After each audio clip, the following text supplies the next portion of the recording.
The low-income housing tax credit is supported by the federal government and it's run by the state. It started back in 1986 and became permanent in 1993. It gave apartment owners a tax break that lasts between 10 and 60 years depending on the specifics of the project. In exchange, they would reserve some of their units for low-income renters. It was a wildly popular idea. Developers built more than 50,000 projects nationwide and 3.4 million units. That's houses and apartments. But the deal has a timer running. And after the time's up, the owner can raise the rates for those low-income units all the way up to the market rate. And that's happening now in Oregon. The Woodspring Apartments in Tigard is an example. It had a 30-year deal that started in 1991. You can do the math. Federal regulations require that the owners let the residents stay in their homes for 3 years, but that time is up at the end of this year. The owner will then be able to increase prices, which is their right. That will affect about 70 units here. Lois Keck lives in one of those units. She moved into her low-income apartment 20 years ago. She is 80 years old. It feels like I want to cry. Because if they can't or won't, I don't know what we're going to do. It's just not right.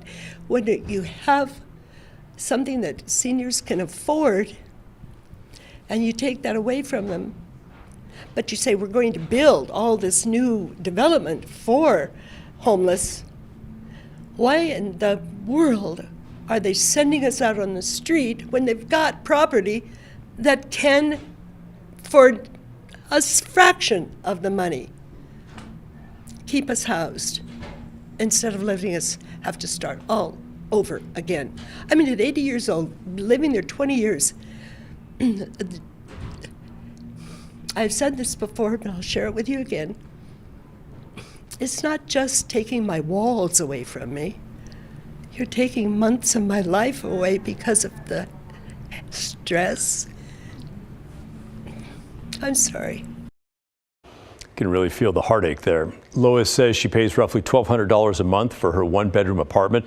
She said the full market rate price at that place is closer to $1,800, which she says she cannot afford. Now, the renters recently asked Washington County for help, but were told the county's done everything possible. The owner apparently won't sell to the county or to anyone else. Shelley Perez is another renter. She and her husband waited 1.5 years to get onto a Woodspring low-income rental unit.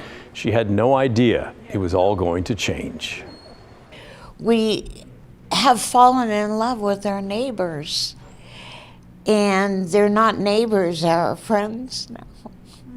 And we don't want to have to go anywhere. We want to stay there. But you can't when you can't afford it. I feel awful for the folks who live there, worried about affording the rent increase or needing to find another low-income place to live. But I also worry about the bigger picture. A number of these low-income deals are starting to expire. Oregon Housing and Community Services estimates about 4,400 units will expire in the next 8 years here in Oregon.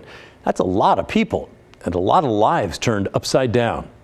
I feel like this is the moment that really I should be telling you why it's all going to be okay. But I can't do that. I'm not aware of any big movement to help keep the seniors at Woodspring in their homes. Same goes for the other 4,400 units still set to expire. There is one small program that will sort of help the folks at Woodspring.